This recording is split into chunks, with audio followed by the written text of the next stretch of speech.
Following a worldwide manhunt that lasted over 4 years, 2 men were captured in the winter of 2017 and brought to trial. They face charges including attempts to violate pop culture and sabotage the planet's entertainment industry. After being held for less than 48 hours, these 2 men escaped from a maximum security facility. The fugitives are now believed to be holding up in an unknown secret location where they continue to broadcast their messages to their ever-growing army of renegade followers. Known only by the code names of Theo Cane and Respek BA, these men are armed, these men are dangerous, and these men are criminals. 1, 2, testing. This is Theo Cane and Respek BA, and you are now locked into the sound of the Slimehouse Squadcast. And this is the Lowdown Shelter. And you are now locked into the sounds of the motherfucking Lowdown Shelter, episode 20, with myself, Theo Cane, and my brother, Respek BA. Greetings, citizens of planet Earth. We haven't podcasted for like 2 weeks, but I think it kind of works better doing it every 2 weeks. I enjoy it more when we don't do one every other fucking day. You know what? I'm cool with doing them every week, and I'm cool with doing them every 2 weeks. I'm that casual about it. It's good either way. It's cool. What's the saying? Don't have a problem either way. Yeah. That's it. Keep it chilled. Yeah, innit? yeah. It's not a problem either way. But yeah, man, I've had a busy 2 weeks as always because I'm just a busy motherfucker and I just do bare shit. So much shit that like I forget what I've done. But last night I fucked up because what I've been doing is I drink a lot of energy drinks, yeah, and I'm trying to, and every now and again I'll go through phases where I don't drink them for months. I love energy drinks. I get excited cracking the fucking lid on them like, and I start getting fucking hype. Pulling a like, pin on a fucking grenade grenade for you, isn't it, Theo? It is like pulling a fucking pin on a grenade. But the thing is, I enjoy them because I'm an artist and I draw a lot and I do a lot of editing. My eyes are constantly working and straining and sometimes to concentrate, I like an energy drink just to boost me up a little bit. But I'm trying to give over with them. I'm trying to give over with energy drinks because they're no good for you, man. Like one a week or something, it's cool, but I don't even want any. So I'm trying to switch to coffee. Now, I hate hot drinks. I fucking hate hot drinks. I don't drink no hot drinks. I always say the day you start drinking hot drinks is the day that you're given to being a child and you start being a grown-up. It's something I never want to do because I want to be a lost boy and be young forever. But yeah, so basically I've been drinking coffee, not hot coffee really, like these little espresso Starbucks cans that are cold. Them little cold Starbucks shots. But yeah. Mate, I feel you, mate. I used to drink 2 cans of Relentless per day. And I was in the gym one day kickboxing, and I was sitting there in between rounds, and I felt a weird pain in my chest, and that my heart wasn't on tempo, and I didn't like the fact it didn't seem to be keeping the beat. And I quit energy drinks that day, and I ain't had that problem since. So yeah, fuck Relentless. Well, luckily it never got to that point with me. But yeah, they're just one of them. I do enjoy them. Do you know what I mean? I ain't gonna lie, I do like them, but just in moderation, like anything. So I've been trying to switch to coffee, and last night I was there like doing some drawing, and I was getting right into it, but I started falling asleep. So I'm like, oh fuck it, I'll get one of them espresso cans. So I dropped one yesterday. Hot chocolate. Georgia May Divine just said, hold tight, hot chocolate. I always fuck with hot chocolate, especially when it's snowing or if it's Christmas or some shit. I used to drink a cup of tea when I was working on building sites, tea and 2, just because it keeps you warm when you're working. But yeah, last night it was like 10:30 at night and I was getting tired drawing and I was getting right into it and proper. It's sometimes like you don't have your flow, but when you've got your flow when you're drawing, it's like when you're writing rap lyrics or some shit, like you just want to stay in that zone. So I dropped this fucking double espresso at like 10:30, and I swear, bro, I went to bed at like midnight and I didn't get to sleep till like 4:30 in the morning because I was just laid in bed fucking white. Well, let that be a lesson. It was right when you. Yeah, well, you was telling me, innit, like, because you had a cup, you've had the coffees at work because the coffee's free, so you've been drinking coffee, and you said it's like a different level of caffeine. It is, man. It's like because we're regular cola and energy drink drinkers. It's like whatever caffeine they put in that shit, we've built up a tolerance to, and now we're getting it straight from the source, straight from the fucking bean, mate. It's like some next shit, innit? So. Yeah, it's one of them, like, I want to stop drinking energy drinks because of the sugar in them. The sugar, it makes you fat, it makes you tired, it rots your teeth, it gives you bad skin. I hate all that shit. Do you know what I mean? I like to live healthy, I like to look after myself, I like to be a ninja 24/7. If when I'm laid on my back, I can't ninja jump up onto my feet, then there's a problem, do you know what I mean? So, I just decided that that if I keep on drinking energy drinks all the time, I'm just gonna get to a point where it turns me into a fucking waste man or something. So I like to stay ready, so I don't have to get That's ready. the do you know what one. I'm saying? That is Like the we said. one. We're ninjas out here, so if it means replacing energy drinks with coffee, and then eventually just like not having any caffeine at all, because I'd like to not have any at all. But it does help when I'm doing fucking. It does help when I'm doing drawing and shit. So yeah, I don't even know why I told that story. I was just saying that I'm a bit tired today because I didn't have much sleep last night. But I'm always ready to go. I'm always on it. Do you know what I mean? I got energy through the fucking roof most of the time. It comes hand in hand with being an ADHD bastard. So yeah, without further ado, there's lots to talk about this week. Bobby the Brain Heenan died. Oh shit. Which was tragic, man. That was horrible. Like, but this is a guy that, okay, if you don't know Bobby the Brain Heenan, he's a very, very, very world-renowned, very high up, world-renowned, world-famous wrestling announcer, commentator, manager, professional wrestler. I remember him as a manager back in the day. He always managed the bad guys. Always made you hate them. Yeah, that's him. Yeah. Well, Bobby the Brain Heenan a few years ago, he was diagnosed with like throat cancer, and he had to have like half of his fucking jaw removed and shit. And if you saw him recently, like, he just looked fucked. Do you know what I mean? He had no jaw left. He was at these conventions doing signings, and it's no when you just see someone that used to be like a fucking picture of health, and then you see him now and they're like fucking like withered. It's upsetting, man. So he was kind of on the cards for a while, but yeah, he passed away this week. I think he was the age of 72. So I just wanted to shout out Bobby the Brain Heenan first of all. And it was funny because we was watching the documentary on the WE network. Have you ever seen it? I think it's called Forever Hardcore ECW. I think it's called Forever Hardcore. It's a documentary all about the rise and fall of ECW.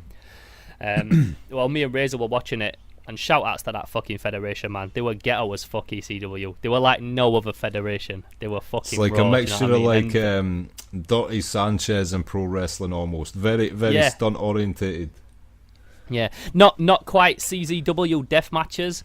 Like, it was still classy, but like we said before, a lot of the fucking wrestlers didn't wear costumes and shit. They just wore jeans and a t-shirt with some fucking sneakers and a kendo stick. Yeah. Like, it were very much like, and it always took place in what looked like fucking bingo halls and shit.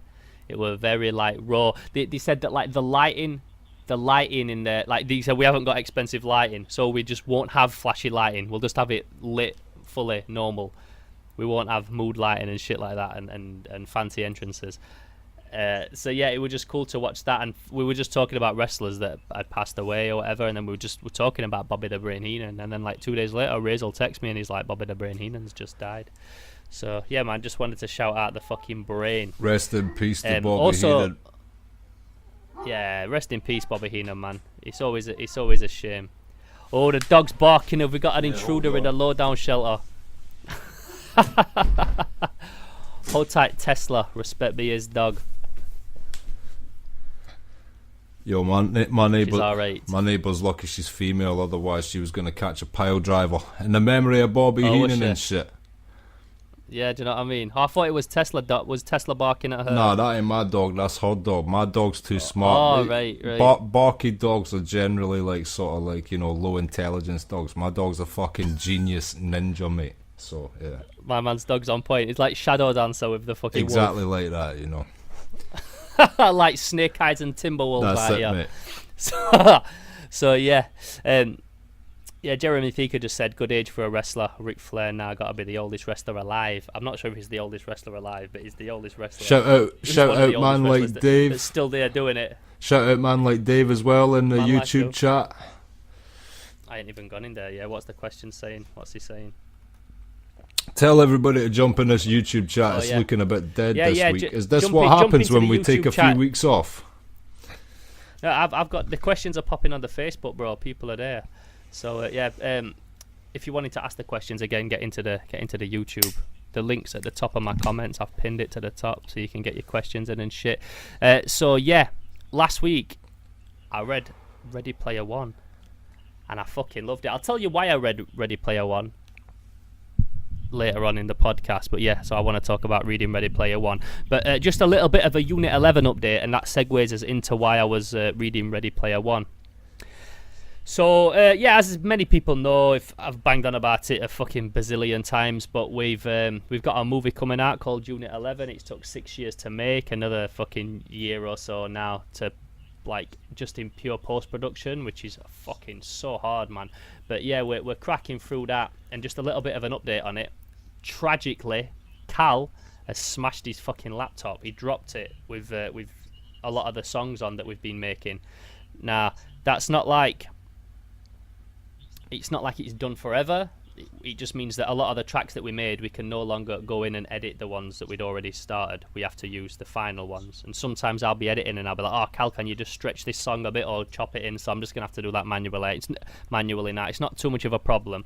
I sent it to my mate who's a specialist to try and recover all the audio on this Mac through the hard drive, and it can't be recovered. There's something wrong. The only thing we can do is pay £70 to get another one of these hard drives sent to us.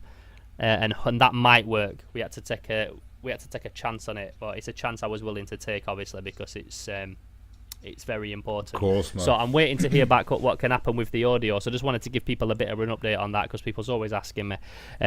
But on a positive note, as many people also know, if they've watched the update, the Unit 11 thank you update video, we're getting a professional poster painted by Greg Staples, who is like one of my favourite artists of all time. So I went to meet with Greg last Monday, and we had a wicked fucking day. We were just there pretty... Let me just sort out this fucking charger. There we go. So I had a wicked day with Greg, and we went for a drive, we went for some food, we sat down, and we just had a day chilling, but we did a bit of sketching. So Greg has a very distinct style. It's changed over the years, but if you know anything about like 2000 AD comics and stuff, you'll know that there was a time when Greg Staples was like the fucking face of 2000 AD. Now it comes back very much like when a Goldberg comes back to WE and just does a couple of matches and then goes off and does his acting and stuff like that. So Greg Staples now just comes back every now and again and does like a story or a cover for 2000 AD. He recently did the Judge Dredd graphic novel Dark Justice. I've got it here. It's fucking sick as well. Beautifully painted, written by John Wagner, the creator of Dredd. I digress, but yeah, he has a distinct way of drawing and painting and stuff like that, and I was just sat doing some sketching with him, because I'm always trying to fucking make my stuff better. I always draw faces and stuff and think the eyes aren't quite right, the jawline ain't quite right, this kind of thing. And I was asking him about drawing the pout, you know, like he always has. It's like this if you're watching the live stream, and I always call it the Greg Staples pout. And he does it on like Slane, who's like a Conan the Barbarian style character and stuff. And I often find it hard drawing the top lip without making my characters look like a bit perverted, if that makes sense. They look a bit like perverse when you do them with a top lip. So basically, I asked him about like how he did the Greg Staples pout, and Greg actually sat down and showed me the steps that he does to create the Greg Staples pout. And it was fucking amazing, bro. Because Nice. I've like loved his artwork all my life, and to actually sit down with him and him show me step by step how to do it, and then it just get recreated on the page in front of me. Where as fucking weak as it sounds, it was quite fucking emotional, man. I was like, raw, fucking hell, like I've loved that style for so long, and now I'm seeing it unfold before my very eyes from the guy that did it. So that was cool as fuck. And then we went back to his house and we just drew loads of different ideas out for like the layout of the poster, looking at Drew Struzan books and things like that. That's the dude who did like the original Back to the Future and Indiana Jones, Raiders of the Lost Ark posters and stuff. A lot of the Police Academy posters and stuff were painted by Drew Struzan, and he's just a don. So he's a really good person to look at, you know, for like the where we need to be at layout wise. So we did a few designs, and we settled on one that we think is going to work. Now Greg's just gone off to work on another project, which I can't talk about because you can never talk about none of this stuff, and that's just how it is. So he's got off to work on another project for a few weeks, but when he comes back we'll be able to get like a proper sketch art, and then we can start building from there and get it painted and shit. So I can't wait to get that out. But I just wanted people to know that yeah, we are on it. We are on Unit 11. I had a few hiccups as they happen, and the music's a big one. Man like Dave just said that it's that a Cupid's bow. It's hard to try and he's on about something else. Take the hard drive out and put it in a caddy so you can transfer stuff. Yeah, we did try that, but there's something to do with the discs cracked inside the actual hard drive. So this is why he's got to try this other method. Usually, yeah, the caddy thing does work, and my mate just does me that for free. I can see what I can also see what Dave is saying about the pout being sort of like an upside down Cupid's bow. I see what he's saying by that. Yeah. Yeah, Greg is a wizard at that shit. He just knows anatomy, bro. He just knows anatomy and skeletal structure, and he draws every face with like a skull, like imaginary skull underneath it and stuff. He's just a clever dude, man. He just got this shit on lock, and to see, like I said, to sit down and watch him do it, he's fucking cool as a fallout of that, I don't know if you were gonna get him anyway, but you got some sick like lifelike draw model things this week to help with like the yeah. muscles If you look on my Instagram, you see these things again. This was another thing. Greg had one in his studio, and I was just playing with it, and then I take a picture, and I'm like, fucking hell, you could never fuck up a pose if you had one of these. Like quite often, I'll get my mate to stand. I'll just go stand like this for me, and I'll take a picture, then try and recreate it for a character and stuff. But to have like some little models that you can put in all different positions and draw, cool as fuck. So I got a couple of them. I put some pictures on my Instagram of them and stuff, and that's because he had one in his studio, and I just thought it were fucking cool. So just from chatting with Greg. Oh, also, we'll just talk about this quickly. They released a picture of the Hellboy design for the new Hellboy movie. Now, Greg worked on the new Hellboy film, and he announced it like when he was in production, and now he's left that project, and they're going to start, and they've started filming. But we saw a picture of the new dude as Hellboy, and I think he looks cool as fuck. Did you see it? Yeah, I saw it, man. I think it looks good, mate. It's slightly different, but it's still Hellboy. Looks good, man. Yeah, and it doesn't. Yeah, that's what I mean. And you know what? And you know what? It's nothing groundbreaking, but I don't want it to be. I don't fucking Ninja Turtles with weird nose things. Fuck off. You know what I mean? It's meant to look like Hellboy. Looks like Hellboy. It's sick. You know what I mean? Yeah, no, that's what I mean. I'm glad they're not doing it CG. It looks like they've kept to the same kind of style, but they've just made it maybe a bit meaner and a little bit more realistic. But it done. I don't think it takes anything away from it, and David Harbour looks like he's fucking. He looks right under all that makeup and stuff. It's sick he's getting a big role like that as well, coming off of Stranger Things. It's cool, man. Yeah, definitely. When they said that Ron Perlman wasn't going to be returning as Hellboy and that they were doing a brand new like reboot of it, I was like, oh, it's a shame, man, because I love them. You know why it's much. A shame? Because Ron Perlman is probably the only actor in Hollywood who naturally has a Greg Staples pout. He's got that shit going on, mate, and he's just his fucking mouth. It's that fucking. Oh yeah, you know what I mean? He looks like Hellboy. He looks like a Greg Staples character. He does. He looks like a Greg Staples character. Yeah. But yeah, man. So I'm thinking I'm liking the design of that. Also, it's R-rated. This new Hellboy, which obviously gives it a different feel to the old one, which was quite fantasy and comic booky and shit, like more light-hearted. This one looks like it's going to be a bit more fucking raw and visceral, so I'm looking forward to that. And you've got Neil Marshall directing, who made Dog Soldiers. He directed like the Battle of Blackwater. Battle of the Bastards as well, innit? Did he direct Battle of the Bastards? I don't know if he directed Battle of the Bastards. He directed the one where the wildlings take the wall with the mammoths and the giants and shit. He directed that one and the Battle of Blackwater. Oh, I see. So either way, that I mean the one where the wildlings take the wall in Game of Thrones is one of my favourite fucking episodes. Like, cool as fuck. So yeah, man, it's in safe hands with Neil. Definitely, it's in safe hands with Neil Marshall. I met him years ago. Actually, he won't even remember, but I met him at Dead by Dawn Film Festival. Just said like hello to him and stuff when they premiered Doomsday there years ago. It's got about 2005 or 6 or some shit. Yeah. But yeah, it's cool that he's getting to helm like a big fucking production as well. So look forward to that. I like the design of it. It's dope, man. I'm a huge fan of the Descent and Dog Soldiers as well. They're both sick. Yeah. They're sick movies, bro. Sick movies. So when I was hanging out with Greg, he mentioned to me that he was just listening because he's working on this sick fucking painting. I can't even say what it is because I'm never allowed. But he's working on some sick fucking painting right now, and while he's been working on it, he's been listening to Ready Player One. And so if you don't know about Ready Player One, this is a film that's getting made by Steven Spielberg, but it's based on a book. There's a trailer out right now as well. There's a trailer out now. The trailer was released at Comic-Con, and it's basically set in the future. The world's gone to shit. It's very dystopian, and humans live in these giant things called stacks, and they're basically caravans and like trailer parks, like what Eminem lives in 8 Mile, where B Rabbit and his mum and his sister Haley live in 8 Mile. These kind of like trailer homes, and they're all stacked on top of each other in giant fucking skyscrapers. and humans live in them, and the world's shit. There's nothing good going on in the real world, but there's something called the Oasis, which is like the internet, and it was made by a dude who was obsessed with the 80s. And when you want to log into the Oasis, you put on this VR headset and some gloves, and you actually go into something called the Oasis, and it's like a virtual reality world. And when you're in this world, you can be anything. You could do whatever you want. You can go to school in this world and go on field trips and go see the dinosaurs. Everything's like so perfectly digitally rendered that it looks almost real.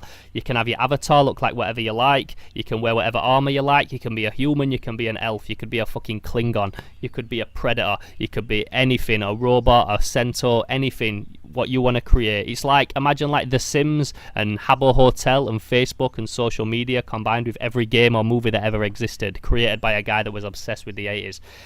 So when you don't want to deal with the real fucking shit world, you can go into the Oasis and be whoever you want to be. I don't even want to go into the story about what happens because it's going to ruin it. I didn't even listen to the audiobook. I listened to one chapter of the audiobook that was on YouTube, and because what I thought I'll listen to a chapter or two, and if I like it, I'll buy it. But it were about 18 quid, to buy the actual audiobook. So I thought I'll listen to a couple of chapters and see if I like it. And it were cool. And then I just saw that there was a chick on YouTube just reading the whole book. So I thought, I'll just listen to her read it. So basically, I listened to the entire film of just this chick on YouTube. If you just type in Ready Player One audiobook, you'll see like some like emo-y kind of manga chick with pink hair, like anime fan kind of girl, reading Ready Player One, and proper fucking enjoyed it, man. Like for like 4 days, I had it on all the time. There's like 39 chapters, so you just blast through it pretty quick. Well, I was getting up early and putting it on and going to bed late, listening to it, having it on while I was drawing and stuff. I just proper enjoyed it, and I don't want to talk too much about the story, but just know that anything and everything that exists in pop culture, comics, games, movies from the 80s, 99% of it is referenced in that fucking movie, and it's awesome. Like, basically, the dude that created the Oasis, based on a very old game called, is it called Sword Quest? The game that AVNG, Angry Video Game Nerd, reviews. Okay, so there was a game in the 80s on Atari called Sword Quest, and in it were hidden codes, hidden messages and hidden games that was made by the developers, but they were so fucking encrypted and so intricate to try and find out that like 1 in a million would actually work it out and be able to find it. So the dude that made the Oasis, he's called Halliday. He created hidden gems, like Easter eggs kind of things in the game, and no one's ever been able to figure them out. But apparently, if you figure them out, you get rewards, prizes, money, and money in the Oasis is worth more than money in the real world, because the real world's so poor. Money in the Oasis. Bitcoin out here. Yeah, like Bitcoin, bro. Money in the Oasis is worth more than real money. So the dude in it is called, what's he called now? Percival or something. Let me just find his name, so it's going to really fucking wind me up. Ready Player One. He's called, Percival. I thought it were Percival. He's called, and oh, is that right? What's his fucking name?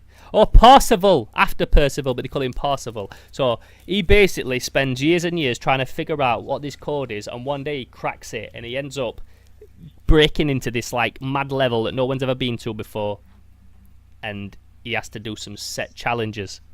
And one of the challenges he has to do is he gets put into the old Matthew Broderick 80s movie War Games, and he has to play Matthew Broderick in the film and answer all the dialogue in perfect timing to how he says it in the film. Now, luckily, this guy, Parzival, is obsessed with the 80s. He grew up watching every single movie from the 80s, playing every single game. He'd play every game on Atari and stuff, master it until he completely mastered the game, and then move on to the next one. He spent all his life just studying this, like, autistically OCD about the 80s, which is, luckily enough for him, the dude who made it was also like that. So he smashes the first couple of challenges, earns a load of money, gets boosted to the top of the scoreboard. So he's like the highest ranked player in the fucking world. Out of every single person that logs into the Oasis worldwide, he becomes the top one. Seems like that level was a bit game breaking, to be honest. Like, that's all they needed to do to get to the top of the leaderboard. If I was number 2, I would be fucking pissed, mate. I'd be like, yo, I fucking... Yeah, but once people worked out it was possible and it could be done, then everyone starts fucking doing it, and then he proper struggles to stay at the top. Now, inside this game inside inside the Oasis is something called IOI, which are kind of like the people that police it, like unofficially police it. They kind of like government mafia kind of fucking hack, like kind of people that exist within it, like a huge fucking entity within the Oasis are called the IOI, and they find out, obviously, because he's gone to the top of it. He's shot to stardom now. People are offering him commercials, action figures. They want to make movies about his life and everything. It's ridiculous how big he gets. The IOI find out that he's done it, and they threaten him, and they're like, tell me how the fuck you figured that out, or you're gonna regret it, kind of thing. And I'm not even going to say what happens because it's going to be spoilers, but I insist that you read this fucking book because the amount of stuff that's referenced in it is unbelievable. So you just need to watch it. Watch the trailer, Ready Player One on YouTube, so you get a vibe of what the film's about. If Theo was to fully go into the book, I mean, there's a couple things I feel you should mention because they probably won't be in the film. True say Wreck-It Ralph's done it and a few other people have done it, but basically there's so many commercial trademarked properties that, like, basically everything that you thought was sick or cool in the 80s somehow incorporates itself into this storyline. And I wonder if it's cameos, like they can do it without getting the license, like Wreck-It Ralph, or I don't know if Wreck-It Ralph literally had the rights to every single thing it used, in which case they must have. In which case, you know, if there's anyone that can get a bunch of fucking licenses, Steven Spielberg's a powerful dude, but I guarantee there's going to be things missing from the film that is in the book. Like, for instance, is what you would need to do some research. Like, do you know the studio that's releasing this film? Yeah, it's Warner Brothers, and it's Steven Spielberg. Okay, so could you check? You've got all the Spielberg properties. You've got all the Spielberg properties. You've got everything that's all the fucking favourite Spielberg and everything Warner Brothers. So could you double check for me real quick if War Games is a Warner Brothers film? Because for instance, if it is, they'll actually be able to do that entire scene. But if it's not, they're gonna have to either pick a film that is Warner Brothers or completely exclude it. For example. Fuck knows. What? No, I don't know. I don't know how to find that out. Quick. No, but, I can find that. I typed in War Games Warner Brothers, and it starts bringing a game up called War Gaming on Warner Brothers. For real? The Dunkirk thing. But yeah, so basically, if you watch the trailer, something that'll just give you like a bit of an understanding is, so in this trailer made by Steven Spielberg, straight away you've got Iron Giant. You've got the car Christine from John Carpenter's Christine. You've got Freddy Krueger. You've got Duke Nukem. Katana from Mortal Kombat. You see Harley Quinn. You see Deathstroke. You see Conan. You see... Did I mention the DeLorean? You see the DeLorean. No, okay, you see in the just game, for the record, by the way, the producer for War Games was United Artists and the distributor was MGM. So what are they going to do? Do you think they'll pick a fucking Warner Brothers movie? Or do you think... I have no idea. I mean, if you watch the trailer, there's a scene where there's like a race. So there's a race, and like I said, it's got Christine in it. It's got the A-Team van. It's got the bike from Akira, Kaneda's bike. The DeLorean in the Oasis. He buys a DeLorean, but he puts the kit computer in it and the flashy kit light in the front, and he puts Ghostbusters signs on it. So he combines the DeLorean with Knight Riders and the Ghostbusters car. Like, you couldn't get more 80s homaged if you wanted. Like, no.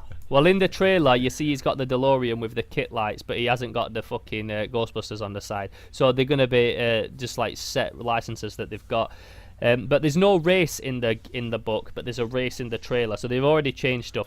He's got a best friend called H, and in the trailer, H's avatar is kind of like he looks like an orc from World of Warcraft, but he's got a Halo plasma rifle, which he doesn't have in the book.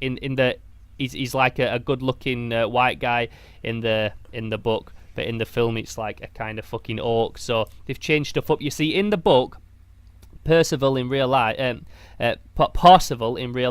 is like a fat dude with acne that's out of shape and shit. He never goes outside. He boards his windows up and he just plays Oasis 24/7. In the film, they obviously haven't done that. You can see it's like a nice-looking white kid that they've used, and not some fat spotty geek looking white guy. They've got like a nice looking guy, but yeah, the reason I make a point of that this guy's white and that person's white in the game is because things happen, and when you actually see the real people who played these avatars. Bear in mind, he's been friends with H for fucking years and years and years and years. When he actually meets H, he's completely different to what he expected. So it shows that you could be a fat Chinese guy, but your avatar could be a slim female elf. Like, that's how mad it is. And you could have known that elf for fucking 5 years, chat to her every day, but then you find out it's kind of like catfishing. So here's what I'm thinking, by the way. You know how you said there's a race in the trailer, but there ain't one in the book? Well, I'm thinking, right, see, from what you told me in the book, spoiler alert, slight spoiler alert, there's giant monsters and mechs from the 80s in it, right? So, So, see, if I was Steven Spielberg, I would actually take the approach of being like, yo, this shit is getting played out now with Transformers and the Godzilla reboot and fucking Pacific Rim. Like, giant monsters are all over the place. How about we take it a different direction and use all classic cars? So maybe instead of the monsters each person has, maybe in this one they've all got like a famous vehicle kind of thing. I don't know. Just an idea. Well, I saw Iron Giant is mentioned in the book. Basically, I won't even say what happens, but when they complete one of the challenges, basically the 5 people that actually end up completing the challenge, the first 5 are called the High Five, and they kind of band together. And when they win this challenge, one of the challenges, they get to pick a giant mech. And one of the mechs that they get offered is the Iron Giant. It just mentions him. They don't use the Iron Giant, but in the book it looks like he's more prolific. Like, one of the dudes unlocks the ability to turn himself into Ultraman. Like, this is fucking sick book, bro. So yeah, book. I think if we say anything else about it, we're going to give too much away. So basically, Theo's fucking buzzing about this book, if you can't tell. I'm buzzing about it. And everybody go and the fact that you can check the trailer out, innit? Yeah, check the trailer, Ready Player One trailer, and if you think it looks cool and you want to check the book out, just listen to this chick on YouTube read it. She's sick, man, I probably enjoyed it. And also, just for the moment, I'd like to fucking endorse using YouTube for banging an audiobook on in your headphones, because see me, it's not that I'm dumb, but I just can't intake fiction. I can't read a fiction novel. I just can't fucking do it for some reason. I've never been able to. I don't like it when they start telling me about the leaves billowing in the autumn winds. I'll decide how the leaves move in the wind. I don't need you to insert these words for me. So I've always found fiction weird, but I can read a biography easy as fuck. But with audiobooks, I was able to listen to the full 12 hours or however long it was of it. You know what I mean? And I proper endorse any... And the fucking Bushido, the Hagakure, fucking The Art of War, all that shit. I just bang on them audiobooks when I was working night shift, mate. Working night shift in the hotel, listening to The Art of War in my earphones at 3 a.m, you know what I mean? Yeah, so I advise anyone who's like me and can't be asked just sitting down and reading a fiction novel, just fucking find an audiobook or something you've heard people going on about and that, and just bang it on when you're walking about or on a train or on a bus, and you'd be surprised you might end up enjoying yourself, because I did, and like I said, I have trouble with just reading shit like that, so yeah. Audiobooks are nice. Some people like to read it in their own voice, in their own head, and they can't get into it any other way. But I can happily listen to someone read it. It's cool. It's cool, man. It's enjoyable. And while like I'm drawing, I like to listen to something. The audiobook were perfect. But yeah, I urge everyone to read Ready Player One, man. If you love comics and films and games, like you probably do if you're listening to this podcast, then I urge that you check out Ready Player One. There's a couple of people on Facebook saying that they can't hear your voice on Facebook. That's because the Facebook Live is only to let people know that we've got YouTube going on. You need to go onto youtube.com/SlimeHouseTV. To make it even easier, just look at the top of the comments on Facebook. It's pinned to the top. Bang. So click on that, it'll bring you straight into the proper live audio podcast. I don't know why on I'm saying bang like the Facebook people could hear my bang, but as they come over to the YouTube, they'll be like, "Oh, safe bang," you know what I mean? So fuck it. Well, what's next? What's next on the Rolodex? I see. Shout out Eric Roberts. I don't know what he's banging on about, but shout him out. You see what he's saying? Coming to a movie theatre near you, Respek BA in Respect My Authority, a feature-length motion picture based on an actual events, all roles played by Respek BA. I'll watch that shit. Well, yo, I'm not much of a character actor, but I can do a couple accents. But I feel like it would be better if I just played every role. Like, no matter what the job was, it would just be me as a shopkeeper. All right, mate, talking to me as a customer. Beans, mate. I'm here to buy beans. You know, just back and forth. I think that could work. I think you're onto something, Eric. It's Eric Roberts as well. This guy was in their first Expendables. Yeah, I know. I don't know if it is he was the in bare actual films, Eric bro. Roberts, but I rate that he chose that username. Either that or he shares a kinship in name with Eric Roberts, genuinely. Either way, he's a bit of a G, so... Yeah, Eric Roberts was in The Specialist with Stallone. Like, this is a fucking dude right here. So yeah. This guy's been in multiple in. Sylvester Stallone films. Theo's got his back for life. That's all. Yeah, I got your back for life, bro. Well, there's, like I said, if you're on Facebook, you want to jump onto the YouTube, and there's no better time to jump on because Respek BA is currently recording his new album. Oh, mate, that's what I've been doing. You know how you said you've been doing a lot recently? Well, like... Yeah. I decided to live quite a regimented life about 8 months ago. Not that I wasn't regimented. I go to the fucking gym every day. Like, OCD demands regimentation. Horrendously regimented. Yeah, so... I went into some next regiment shit. I enjoy chilling and playing Xbox. I cut all that out. I enjoy chilling and watching TV shows. I cut all that out. And I was like, yo, I need to show everybody that I'm fucking still one of the top people ever in the entire universe at this. So, that's when I got back into battling. And then... After that, I just felt like I wanted to keep the momentum up, so then I wrote that film script, so I wrote a full horror movie script that's just sitting there. And then after that, I started getting beats off this one guy that was so dope. I was like, yo, do you want to do an album? And he was like, yeah. And then I wrote 17 tracks, and we're now recording them 17 tracks. I got 7 recorded, 10 left to record. It's the illest shit I've ever done, because they're the illest... Like, his beats, man, are just my thing, mate. I mean, I couldn't even imagine working with another producer after this guy, to be honest with you, man. It's just fucking my sort of vibe. Not to say there aren't hundreds and hundreds of dope producers out there, but it's just my shit. And I've wrote the shit I'm happiest with since I've been an MC, and combine all them elements, and it's definitely going to be the dopest thing I've ever done. And I'm going to fucking blow the fucking world with it when it's ready. And it is getting ready. You've had some previews, the beats mate. Are sick. I've had some previews, the proper Respek BA beats. If you know his style, you know the kind of beats I'm talking about. And I had some exclusive previews. Do you know what I mean? I fucking love that shit. But you're still one of my favourite rappers ever, so to hear exclusives as they've been made is the equivalent of sat down with Greg Staples and him showing me exclusives that he's working on. Like, do you know what I mean? He's fucking cool as fuck. So, I need to ask... what's the chances of us like getting a little exclusive verse tonight on the podcast live, like no beat, a cappella, straight up, like maybe like a verse that you've been working on that you can just get a little preview out for the listeners? You think I'm not gonna spit? Chances of that? You think I'm not gonna spit you bars? Am I putting you on the spot, or is that cool? No, of course, mate. This is what I do, bro. Well, like you said, you stay ready, so you don't have to get ready. I take it you're ready now. I'm always ready. So you want being right. I'll just spit a little 32-bar preview to give everybody the idea of the levels we're working with on this LP, yeah? So, just cue me in when you're ready, bro. I'm fucking always ready. Okay.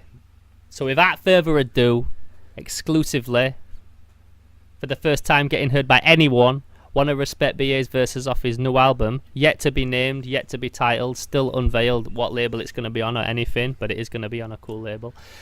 But yeah, without further ado, let me introduce my motherfucking brother, Respek B motherfucking A's a bub. Oh, that was a sick introduction, man. Right, yo. You know what I'm saying?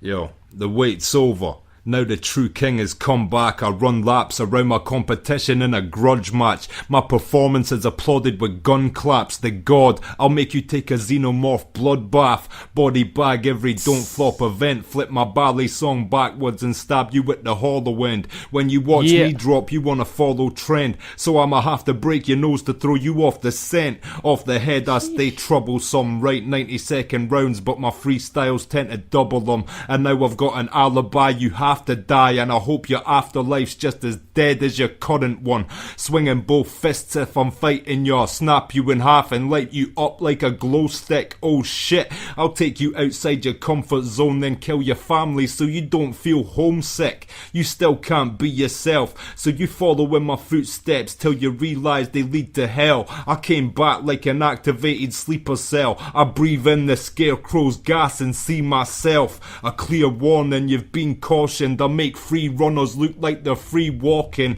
My comeback got the whole scene talking, cause I'm fly when I drop bombs like the Green Goblin. And I place a bet that your spine will snap when I manually wind it back like a tape cassette. So brace yourself for the game of death, or I'll help you look over your shoulder when I break your neck. I'll die broke, cause time is money, and I'll waste it getting chased by men in white coats, still keeping you in line like a tightrope, and get paid to spit so I finish on a high note.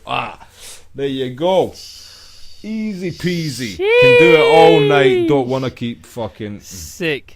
You know sick. what? So that's well, just a little. Talk about regimented, yeah. So 17 tracks. I ain't fucking about. There's a book. There's a binder. Track fucking. All 17 of them in their own little. Can you see that shit in their own little fucking thing? All ready to fucking mate. Endless bars, infinite bars. Shit's like Death Note.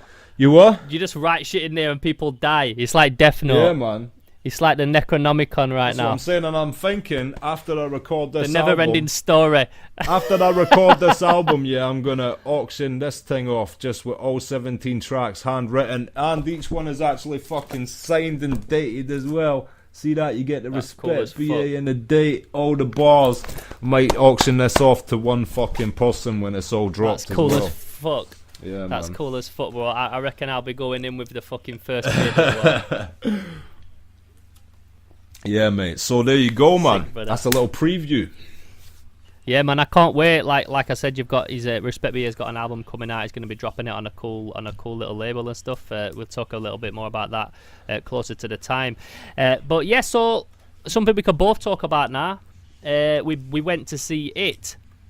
And we've not even really discussed about anything about it because we both said like, yo, let's save anything we've got to say about it until we podcast. And that's right, motherfucking now. You know what I'm saying? We can talk about that shit now. So this is a film that I know you was fucking looking forward to like fuck. Do you know what I mean? This is a film that you were proper buzzing for. Yeah, man. And I saw it a couple of days before you, and then you got to see it. Yeah, man. Did you enjoy it? Did it live up to the hype? Yeah, I liked it, mate. Did it live up to the hype, though? Well, I was building it up to be, like, fucking so incredible because the trailers were done so well. It's a great film, but I got into the hype a bit too much. So that's asking a lot for it to live up to the hype, but I thought it was a good film. What about yourself? So what did you like about it? What did you like? All right, let's start with what. Should I start with what I liked or what I didn't like? What do you think? I'm sure there's multiple of both. So. Yeah. Okay, well let's fucking go off on it then. I loved the way it was filmed. I loved I thought the performances from all the kids were sick. I thought the performances from the guy as Pennywise was sick. I thought the way everything looked, the costume, the look of Pennywise and all that was dope. I thought it had some very original ideas. Yeah, I thought it was good, man. I loved it, bro. The only thing I didn't like is I thought some of the CG was a bit fucking weak. But apart from that, like I fucking loved the movie. I saw it in a 6 cinema. I went with all the HorrorCon crew. There was like 12 of us. And I got my fucking nachos. I got my big fat Coke. I got my sister there with me. We're just munching away. And just proper enjoyed it, mate. The only thing that threw me off a little bit is when some of the CG looked cheap. But like I thought, do you know like that opening scene where you see little Georgie in the bedroom talking to his brother and he's building the boat? Yeah. When the boat's swimming down the fucking road, like the music that were playing and stuff, it were almost like a bit like of a fucking John Hughes kind of vibe. Yeah, you know on some Goonies shit, man. Yeah, exactly. That Stranger Things kind of vibe. Very nice, very beautifully shot, sick fucking colours, do you know what I mean? I really liked it. I thought the dude who played Pennywise again was fucking dope. That guy's only like 26 as well, do you know what I mean? Like Tim Curry was in his fucking like probably mid-40s when he played Pennywise. So this dude's like 26 and he's holding it down, man. Do you know what I mean? I thought he did really, really good. There was I loved all the kids in it. I thought all the kids were cool as fuck, do you know what I mean? And it's not even a spoiler, but they never turn into adults in this movie. They never turn into adults. It's all about them as kids. Yeah, it's the first half of the book. The first half of the book, they've cut it in two. And to be honest, I was talking to my other friend about this the other day, mate. It wouldn't surprise me if, because this one absolutely smashed it, beat Deadpool opening weekend money wise at the cinema and shit, if they tried to Hobbit it and split the second half into two films. That's my prediction, is that because it's making so much money and they're like, fuck, there's only one extra part to this story, they're gonna fucking katana sword it and stretch it into two films, I think. Yeah.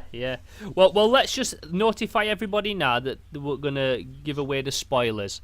Most people I know have seen it now. It's made fucking shit ton of cash. You know what I mean? Bare people seen this film. So right now we'll go in with the spoilers, because straight away we get the opening scene where we see Georgie look into the grate. You've all seen this scene a million times in the original TV movie.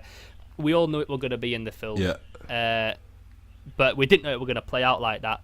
So you've got Georgie there talking to Pennywise, and Pennywise is doing his little funny thing when he's talking to the kid and making the kid laugh and that kind of thing.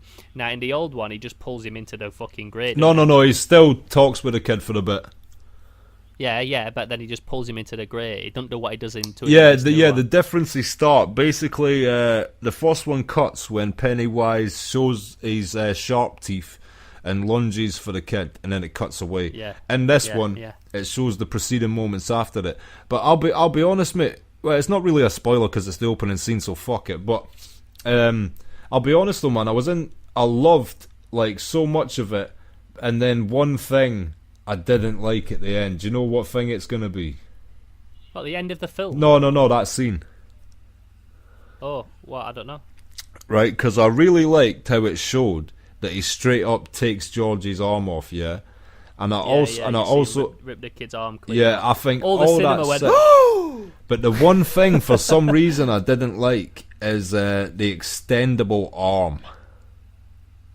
It took I don't even remember the arm extending. Right, because okay, so Georgie's arm gets bit off, and then he falls backwards and he's screaming and he starts crawling away from the sewer drain.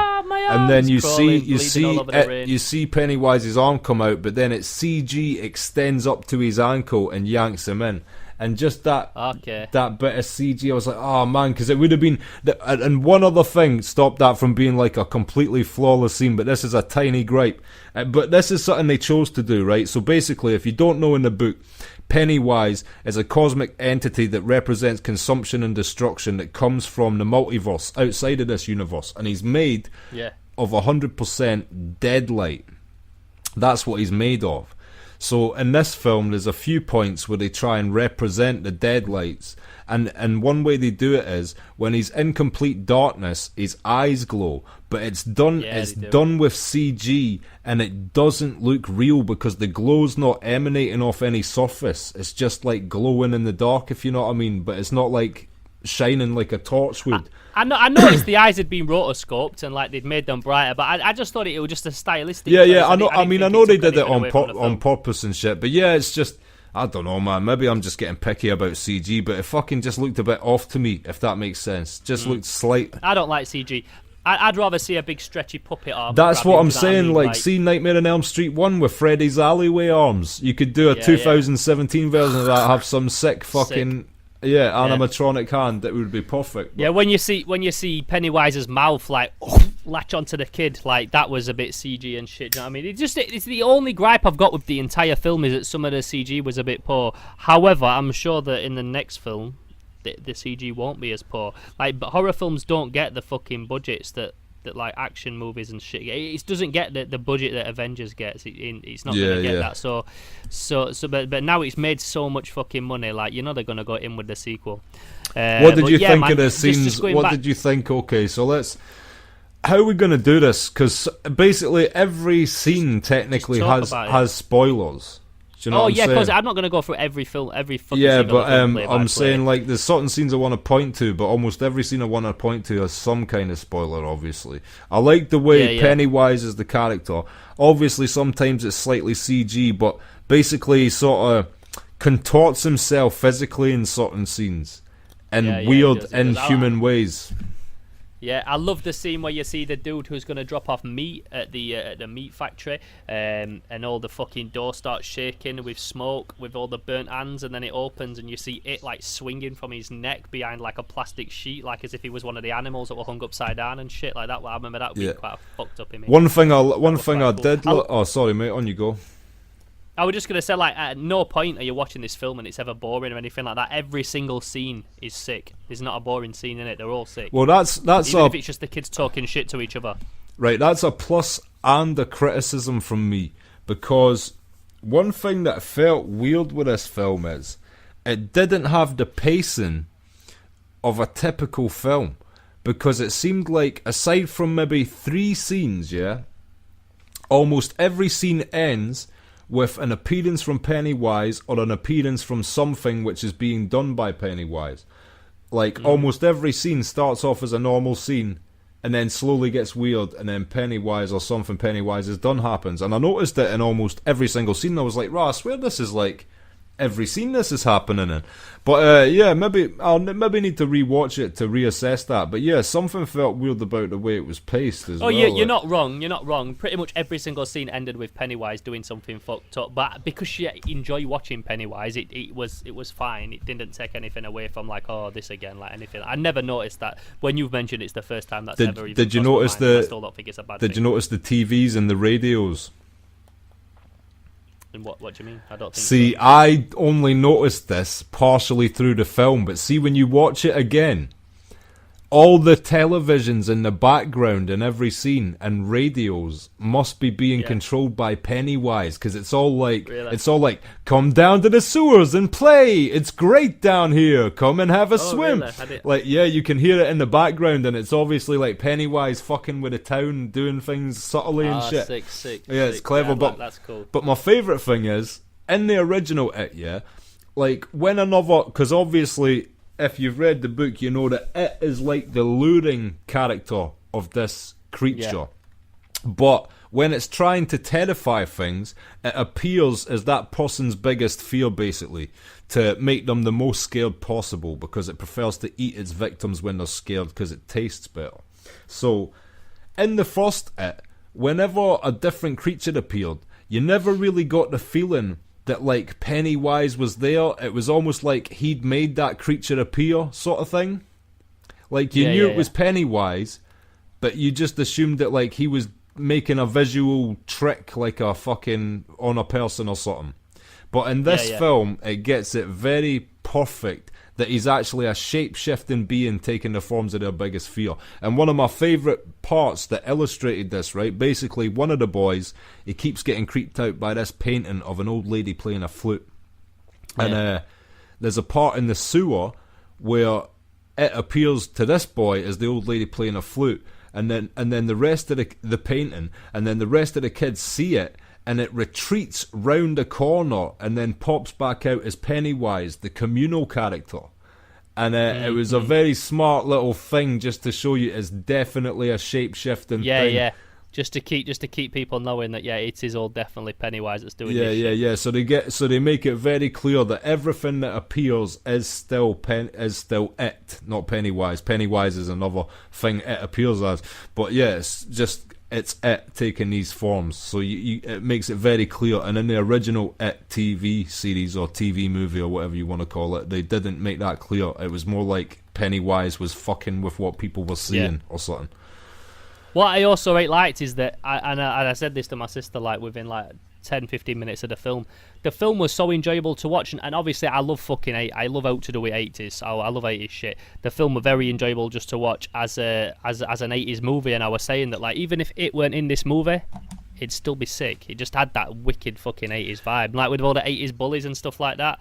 Just the kids talking shit to each other, what they were wearing, the sceneries in the background, the toys they were playing with. Completely agree. You know what I do dread? Do you know that scene where they have a rock war, and it plays Anthrax and they're throwing fucking rocks? Yeah, that's one of the best and it scenes. Nothing to do with that's it. one of the best scenes in the book, and it's in the original film as well. When obviously the black kids trying to escape the bullies. and he comes across the rest of the kids in a reservoir, and they gang up together and realise that, yeah, these bullies are violent and shit, and one of them's a bit crazy and he's got a knife, but if we just all pick up fucking rocks and throw them at their heads, what are they going to do? There's like seven of us, and yeah, they just overcome the bullies down at the reservoir just by throwing rocks cool, at them. Yeah, man. And the Henry Bowers character, mate, I didn't think they were going to take it there. I don't want to spoil that bit, but yeah, they take it an interesting place with old Henry Bowers. I mean, if you read the book, you know how it ends up for him, but Henry Bowers is fucking raggo in this version, isn't yeah, like there's bits I didn't like. They had the fool try to carve his name on his stomach. He actually cuts him up and shit. Like, yeah, man. Yeah. So there's also like a couple of my favourite scenes in it. I love the scene with the leper. I think that's a fucking awesome scene. Yeah, that's one of my favourite characters that they brought into it, was the leper, man. Just the way he looks and shit, it's just a freaky character. He looks fucking horrible, doesn't he? He looks horrible. And again, prosthetic, no CG there. It's weird that like sometimes they decided to do a CG character, and then ones like that they did it in full makeup, but it looked cool as fuck. Always looks better. And also the scene in... My favourite scene, I think, is the projector room scene. It's very, very sick. When he starts flickering in front of him and they're going, what the fuck is that? What the fuck is that? And he's just like flickering in front of him and smiling. Fucking dodgy as fuck. And then BAM! And he comes out and he's giant and he's a fucking like a big massive fucking doll coming out of the screen. Like that was everyone at cinema fucking screamed at that bit, except me obviously, because I'm a fucking G. You just turned around and scoffed at everyone and said, alright, I'm gonna watch this on a different screen. Fuck this. But yeah, I love that they did that, man. It were very cool. Just wanted to say as well, I don't see this film as a horror film. It's not a horror film to me. It's just like a very dark fucking twisted fantasy. It's almost like a Tim Burton movie with a bit more gore in it. Like I didn't watch this thinking this isn't like The Conjuring or fucking do you know what I mean? Insidious, you know what? It's like a horror film for the Goonies age group.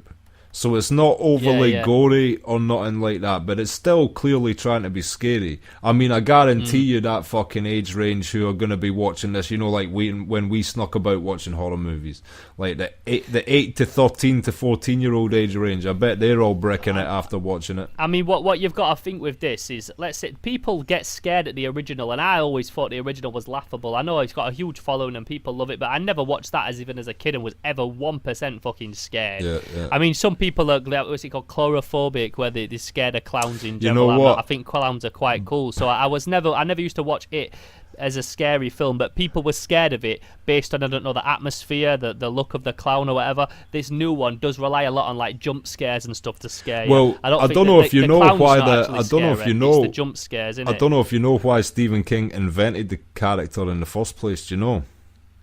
No. Well, the famous serial killer John Wayne Gacy was in the news headlines at the time. Do you know who that is? Okay. Yeah, he was a clown. He was the real life killer clown. Yeah, he fucking killed and raped a bunch of boys, and he was also like on the local council, beloved community figure, and he worked as a clown at children's parties. So Stephen King must have read this and been like, "Rah, that's such a interesting thing," because a lot of kids cry when they see clowns as well, just naturally, and he must have put that together with that, and then the commercial evilness of McDonald's at the time, you know, and Ronald McDonald being the friendly, welcoming figure to your own obesity and early death. You know, there's a lot of aspects at the time he wrote that. You could see why he chose that as the figure that's like, on the surface, it's nice and welcoming, but it's actually evil as fuck. It's perfect, isn't it? Definitely. So, yeah. And also explain a little bit about the turtle character. Yeah, so basically, the dude's playing with Legos and he makes a Lego out of turtle. He makes a turtle out of Legos, and I obviously knew that was a nod to the turtle. See if you watch it again, there's all sorts of little nods. The walkie-talkies are called like Turtle 1 and Turtle 2, and there's all sorts of nods to the turtle. He's called Maturin, I believe. And Maturin, like I was saying before, it is a cosmic entity which is from a universe outside of ours, the multiverse, the macroverse, right? He's been here since the beginning of time, hasn't he? And he existed in the macroverse, and he basically is all about consumption and destruction. And adversely to him, on the polar opposite, is the giant turtle Maturin, who basically is about creation. And Maturin created the universe on his back, kind of thing, is what it basically is the story. So yeah, they're two dueling entities, very Lovecraftian. Yeah, definitely. Yeah. Do you reckon what's the chances of him appearing in this part 2? It's a hard one to implement directly as a character, because think how bananas it is. I mean, the famous thing about it is that Stephen King had a co-writer when he wrote it, and its name was Cocaine. It's cocaine. And there's a lot of spiritual elements and weird shit in that book that, I just probably don't translate to a movie well without the casual fan watching it and going, yo, what the fuck? There's a giant fucking turtle. You know what I mean? Like, Not to mention there's a giant orgy with all the children. a bunch of kids fucking in the. But I mean, Stephen. What's funny is they all pull a train on the girl basically. And she embraces it and welcomes it, and it's like to bring them all closer together, which they're never going to do in a mainstream film. And I don't want to see that in the film. There's been articles written shitting on it and shit, and Stephen King defends it, and I can see why, because it's like, if they're children, they have childlike fears. So that's why it prefers to prey on children, because adult fears are like mortgage and debt and divorce, right? But children are scared of fucking clowns and paintings, right? So he prefers to prey on children because they're easiest to scare. So their logic is, we need to become men to stop it being able to hurt us. We need to become adults. So the way they saw as the quick way to become adults was just all fuck quickly in the sewer. Another scene you will never see in the film, but I can sort of understand the logic behind Stephen King doing that. And you know what, as raw as it is to actually write that fucking scene, and people can be all put off about it all they want, but at the end of the day, there's no paedophilic shit going on. It's just a bunch of underage kids fucking, and that shit happens all the fucking time. So I suppose it's just the fact that a bloke wrote but it is what it is. He's an author commentating on life, and is what it is, man. I don't. You know what? It's the same thing that, like, okay, so that's the same mind though that writes horrible murders. So you don't hold them accountable for that either. It's creativity, man. And sometimes. And he's just doing with horror. He's taking a subject to paedophilia, but you have to or fucking underage sex. But you have to understand, he's just applicating that to the genre of horror, just like Brass Eye did with the paedophile episode for comedy.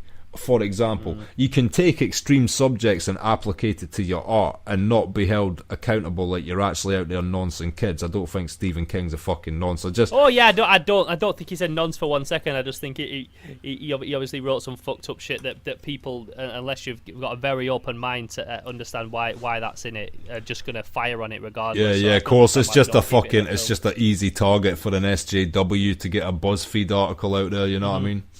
Yeah, of course. So basically, there's lots of things that happen in the book. I mean, it turns into a giant clown, a giant fucking bird, doesn't he, in the book? And all sorts of mad shit. In one part, it's weird because it's still in the film as well. Yeah, you'll see that they're at the main fair in one bit.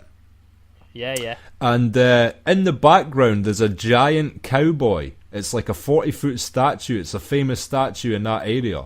And seeing the book, that comes alive. Yeah, it comes alive, and there's a conversation with him in the book, like.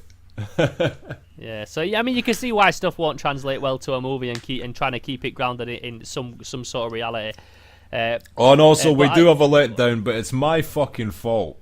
I'll take the bullet. It's my fault, but it was a New Line movie. I read an article that said Robert Englund came and visited the set. I know that it is a character that appears as apparitions of kids' biggest fears, and I knew that the new one was going to be inspired by 80s shit. I put all them little fucking pieces together in my conspiracy theorist head, and before I know it, I'm here telling Theo that Freddy Krueger's going to be in the new Ep movie. He wasn't. He should have been, but he wasn't. The thing is as well, like there's a camera angle where it goes past. I mean, we see a few cinema billboards outside saying that Nightmare on Elm Street's playing, and you see that they shows Nightmare on Elm Street 5, The Dream Child. It goes past it with the camera at one point, and you think, oh shit, they're fucking hinting that Freddy's gonna turn up, and he doesn't, man. But I actually saw an article a few days ago that said like nothing linked to you, that said Freddy Krueger very nearly made it into the movie, so maybe he'll turn up in the second one. I don't know. That would be but sick. Imagine how fucking gassed audiences would be. Man, that would be so sick. And also, it's not out of the question, because what's that next film Was it the Ready Player One trailer where Freddy shows up for a second? Freddy Krueger's in Ready Player Yeah, One. do you know what I mean? So if he can show up in financial properties that aren't even New Line, that's Warner Brothers. He's in Mortal Kombat. He's in the Mortal Kombat. Yeah. 10. Do you know what I mean, man? Fucking Mortal Kombat 9. Sorry, get Freddy Krueger in it. That would have been so dope. But And you want only Robert Englund if him, Robert the 80s Englund's Freddy, playing the him. way it needs to be. And Robert Englund will do that. Robert Englund gets dressed up as Freddy now and goes to horror cons and shit. He'll do it, man, and he works perfect. Yeah, man. And people will love it. I tell you what. You You will get your big directorial dick sucked by every fucking horror fan in the world if you do that. I tell you what I will be the first in line. See what makes the original Freddy far superior to that piss poor remake, by the way. This is the one real reason, right? Big up. I forget his name. You know his name, the guy that played Rorschach and the new Freddy, yeah? Oh, Robert Earl yeah, Haley or whatever it is. I know the guy. I forget his name, but some shit like that. dude. Anyway, yeah, as good as he is, Freddy Krueger with a typical modern day Christian Bale Batman brooding Rorschach voice isn't what makes him sinister, right? What Robert Englund did was be inspired by the Wicked Witch of the West, and see Freddy, he cackles. It's like wicked. You know what I mean? There's a cackle to it, and like that makes it more wicked because it's like a sinister enjoyment. Whereas the new Freddy's just like a brooding, oh, I'm Freddy, fucking like it's not about that. No one should play Freddy but Robert Englund. He is. Do you Freddy. see what I'm He's saying? By the embodiment way, of what when you Freddy watch is. it, there's a little bit of the fucking Wicked Witch in his delivery. Oh, there something. is, bro.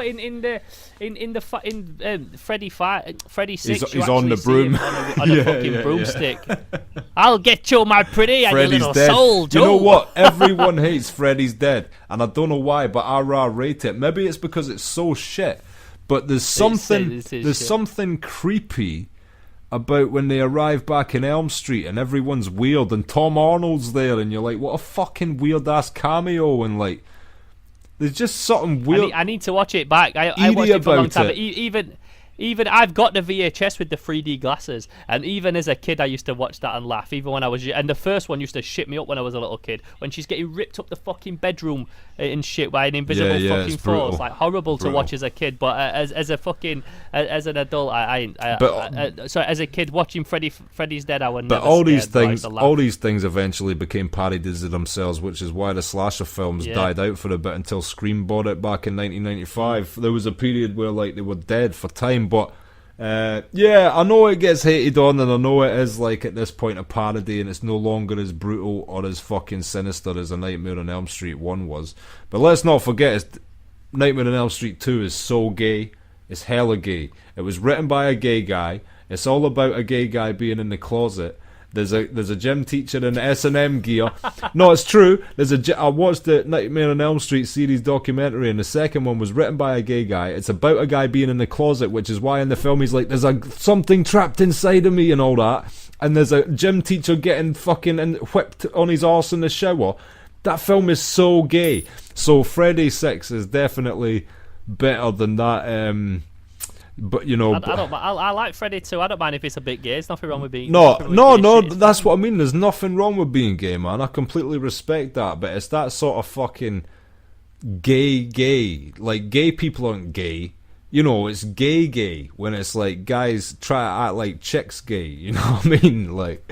Well, either way, we can all agree that a Freddy cameo in the next It movie would be fucking fire. Get more cameos. Get a few in there. Get a Kane Hodder Jason cameo. Or variate it. You've got variate it. Well, just think in the original It, the uncut version, you've got the Wolfman and the Mummy straight up. You got a swamp skeleton. You got. Well, see the original. The original was written in the 80s, and the monsters were inspired by the 50s. Whereas this one is filmed in 2017, and the era's inspired by the 80s. So when you take the 80s, and even think outside the box of slashers, just anything that was scary in the 80s. There's all sorts of mad shit that could cameo. Nuclear war. The Russians. the threat of nuclear war. Yeah, but I suppose stuff that a kid would be scared of. The only problem you've got, Margaret fucking Thatcher. Fuck that. Yeah. Well, the only problem you've got is in the new It. By the end of it, the kids aren't scared of it anymore, are they? They fucking beat him down, bro. Yeah. They beat him down. Yeah, but then... Do you know what I really liked as well? Here, Go on. by the way, there's a theory that, right, Then what? So It was hungry, by the way, at the end of that. And if he didn't eat one more kid, he was dying. But remember, Henry Bowers fell all the way down to the bottom of the pit. So my theory is that It survives in Henry Bowers, and that's how he survives for 27 years, because he has to go into hibernation now for 27 years. So he's going to come up with a game plan to catch them slipping as the grown-ups, no doubt. Oh yeah, that's what I'm saying. But they've said that the kids will return in the next one. So whether it's in flashback scenes or whatever, but 27 years later there ain't going to be no Freddy Krueger. So it's a weird one to do it. But just talking a little bit about like when the kids get tooled up and go after It at the end. I loved how the kid who had to execute sheep brought the electric fucking the electric bolt gun with him. The bolt gun with the CO2 canister in it. And what showed that like your imagination can hurt it is when he puts the fucking gun to his head and he says this, and the other guy says there's no in it, it's not going to work, and he presses it and it still fucking affects the It because that kid truly believed that there was a fucking it's like in the first one when he's got the inhaler and he goes, this is battery acid, you slime. Exactly. You know what I mean? Exactly. Yeah, showing the power of their imagination is what can both defeat them and defeat it. But that's it. That's it. Oh, shouts to Ricardo Lacombe locked in as well. I just noticed Ricardo Lacombe just jumped in there. We got a couple of people asking questions, man, like Dave said. Second one, is that with the dream about the school bus? And the school bus is in there. Is it iconically in A Nightmare on Elm Street Part 2? He looks different in that as well, Freddy. He's got contact lenses in and stuff. They went for a kind of a different look, but then they changed it back for Dream Warriors. Yeah, I like the look of Freddy in that, but I'm telling you, right, watch that film again with that knowledge, and it's just, it can't be scary anymore. It is hilariously gay, and there is nothing wrong with that. Anyway, and there's nothing wrong with that, but it just makes Nightmare on Elm Street 2 a comedy for me, so it stands out from all the rest. Shit or cheesy or whatever, they're all still horrors to me, except number 2, which is a hilarious comedy written by a young homosexual writer in Hollywood, all about his struggles, and I can't take that shit serious anymore. Man like Dave says it is super camp. It is, man. He tells him he's got a good body. Yeah. Oh shit! And the fact that, like, usually there's the female lead in that. See, in this one, the chick's so into him, and he's not into the chick. I'm telling you, bro. Watch that shit again. So yeah, if you've not seen it, please forgive all the spoilers. There's still loads of stuff in it that we didn't talk about. But yeah, and if you've not seen it, what you're doing, man, it's fucking one of the highest grossing like horror films ever. So make sure you go see that. It's really fucking good. I was gonna watch the new film Mother this weekend, but I'm gonna the MMA at Sheffield Arena instead. Nice. So I'll report on that next week. And just finally, what I wanted to talk about before we wrap this whole thing up is the Punisher trailer dropped today. Did you have a chance to watch it? What, for the new movie or the TV series? The TV series for the Punisher Netflix series. Okay. In our movie chat group with Tony and Ronnie and Critical and everything, they posted it up in there. Well, for those that didn't hear me last time, I just want to say for the record again, I'm still slightly bitter toward them for using a clip from the Punisher TV series at the end of the Defenders trailer to make it look like at the end of the Defenders TV series they get into some perilous shit and Punisher shows up and it's some fucking gangster war. It doesn't happen, and they're cunts for acting like it does. That being, bro, everyone's feeling this. Everyone's feeling the burn. People, the Defenders left a lot of fucking open wounds. You know what I mean? For real, So what's the general feedback from it? Because I know what you thought, but have you seen like what the everyone's saying the same as me. They're saying that it was disappointing, and it just felt like a tease of what the Defenders should have been, and that like. Do you know what I mean? There were no costumes. Danny Rand still got one going and not two. All the bad guys look shit. There were no cool ninjas in it. I mean, it weren't overall shit at all. Like I just expected a lot more from it. I was looking forward to that as much as I am an Avengers movie. So it's just a shame that because it could have been better. It wasn't a lack of budget. Why these things I'm talking about weren't in it. It just I just think it were just a bit poorly written. I think it just wasn't as good as it could have been. Yeah, so people are feeling the burn. but hopefully the Punisher series is gonna redeem that, and it looks fucking good, man. The trailer looks awesome. Nice one. Looks very fucking violent, very brutal, and John Berthnell is. I've got a huge man crush on that guy. He's fucking awesome. He is a dope Punisher. I am full on Freddy 2 for John Berthnell. That should be the new He's slang fucking for dope. any time something's gay. It's like, yo, that's Freddy 2, bro. That's proper Freddy 2. So I've got a Freddy 2 thing going on in for John Berthnell as the Punisher. He's the man, he's the guy, he fucking kills it, so I can't wait to watch that. Also, I forgot, they just dropped the trailer to the new Tomb Raider movie as well today, and it looks kind of fucking sick as well. So I look forward to seeing some more stuff like that. They've definitely gone for like the new the Tomb Raider remakes like, where she's not just glorified tits and arse, and she's she's they shrunk the boobs and extended the story. They shrunk the boobs and grew the brain. A very 2017 fucking a very millennial thing, should I say? We get you guys. Boobs aren't nice to look at. Girl power. We understand. So yeah, I'll be looking forward to that, and I'm doing a toy fair at the weekend as well. So So what I wanted to say is, just before we wrapped up, I filmed a video of my toy room because I want to start doing like an all figured out. That's on the Slimehouse channel, isn't it? Regular series. Yeah, it's on slimehousetv.com. It's on youtube.com/slimehousetv. It's literally just me walking around my toy room, filming everything and talking about it. But you got a lot of hits. It didn't get a lot of hits because nothing on our stuff gets like that many fucking hits because we're still building. But like it got a lot of people messaging me and commenting on it and stuff, and they really liked it. So I'm wanting to do like a regular series just talking about my pickups and stuff. So I might even try and film a little bit at the toy fair, and then anything I pick up there, if I do pick anything cool up, I'll show them when I get back. Nice. That's gonna be my new thing. Oh, and you got yourself a pretty hard to get hold of Freddy doll. Oh yeah. Speaking of the motherfucking Freddy, is he reachable? Speaking about the man. He's reachable, but I mean, unless it's here, it's bang next to me. Unless if you're on the live feed, you can see it, but you won't be able to see. If you're listening after on the recording, then you won't. Let's see if he talks. Let's see if we can get him to talk. Welcome to Elm Street out here. Yeah, he's got loads of phrases and shit. Basically, it's another one made by Matchbox, very much like the Max FX figure. It's like a fucking sick Freddy doll. Just from a time and an age where you could buy a toy for a kid of like a famous paedophile slasher murderer. Man, that was a weird era for children's toys, like Terminator 2 toys, Predator toys, Alien toys.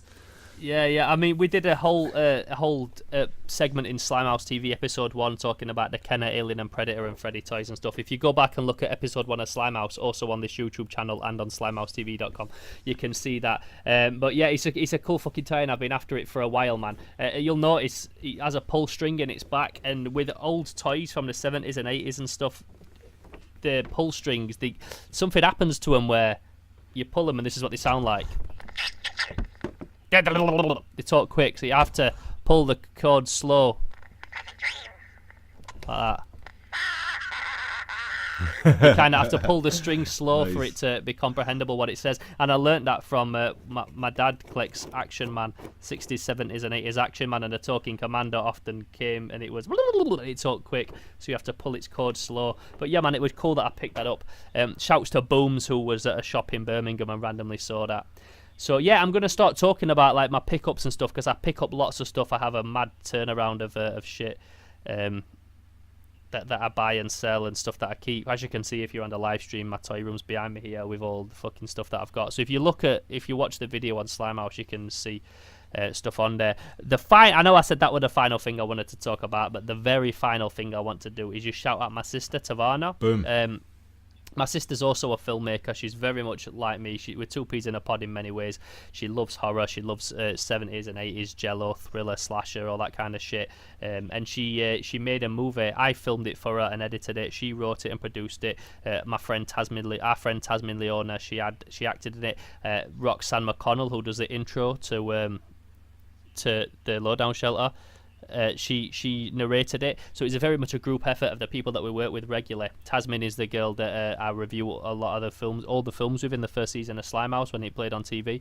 And yeah, it's called The Other Side of the Witching Hour. I uploaded it I think yesterday or the day before. It's also on slimehousetv.com and here on the YouTube channel. If you could just give that a watch and give that a like and a share, it's great. She'd really appreciate it. My sister, she works really fucking hard, and we're currently arranging a next short film, which is like an 80s inspired piece with a lot of cool chicks in it, so looking forward to that. But yeah, she worked really hard on that, man. It's played in Australia, Canada, New Orleans, New York. It's played at Sheffield, HorrorCon. It's played all over, man. Sweet. So I just wanted to shout my sister out and said to watch her film, because she's if you're like me, she's just like me. I think it's at she's on my Facebook, on my Instagram. I'll just get her Instagram up, because if you can follow her on Instagram, she'd also appreciate that. She puts up lots of fucking cool stuff. By the way, to the people quickly in the YouTube chat, I want you lot to think of the gayest renaming of the Freddy 2 movie possible before the end of this podcast. So I can't help it; they keep coming in my head after a man like Dave put Freddy 2 2. You know what I mean? So we've got one, Freddy Reach Around. Nice. I've thought of Freddy 2 Girls 1 Cup and Freddie Mercury. Let's keep it rolling. Oh yeah, so my sister's Instagram is it's just at Tavarna Caris, TAVARNA CARIS, if you want to keep up to date with all the other stuff that she's doing. And it's facebook.com/the other side of the witching hour if you want to follow progress on the film and also the stuff that's coming out. Bro, we ain't gonna get a better fucking a better title than Freddy 2 Girls 1 Cup and Freddie Mercury. Yeah. You've outdone your own fucking competition. Oh well, fuck it. Yeah, man. But yeah, again, thanks for logging in. Thanks for listening, should I say? Tuning in live. If you didn't manage to catch it live, they always go on the YouTube. The last one took me like a week and a half or something to put up, because I was having problems with my laptop where exporting it and trying to upload it, and YouTube had been a cunt and various reasons. But yeah, this has been the motherfucking Lowdown Shelter. I've enjoyed tonight, bro. I've had a laugh. Yeah, same, quite a mate. casual one. Same, just mate. sat chilling, listening to people talk on the comments. But yeah, I'm Theo Cane. That's Respek BA. And this is the motherfucking Lowdown Shelter. We'll catch you next time. Until then, peace. Nice one. Yes, brother. I'll just have to figure out how we turn this shit off, because I never know. Yeah, there's always this awkward moment after we do the official outro where the people on YouTube can still hear us. You know what I mean? And I'll be having a wank later over some fucking YouTube UGs or some shit, and I'm still gonna be logged in. Disgraceful. Yeah, because You get all that hard yeah, work on the Slimehouse TV just to get a fucking flag for wanking on the fucking live stream. yeah. Put all that figure for him to cut my shit off. But yeah, no, thank you for logging in. It's always cool when we do the live thing, and we'll catch you next time. And big up Until everybody in the comments. Thanks for tuning in. As always, fucking think of questions for next time. Just bang them up in the chat. The more questions we see in the chat, the episode could potentially be twice as long if we get questions we like to get us talking about shit.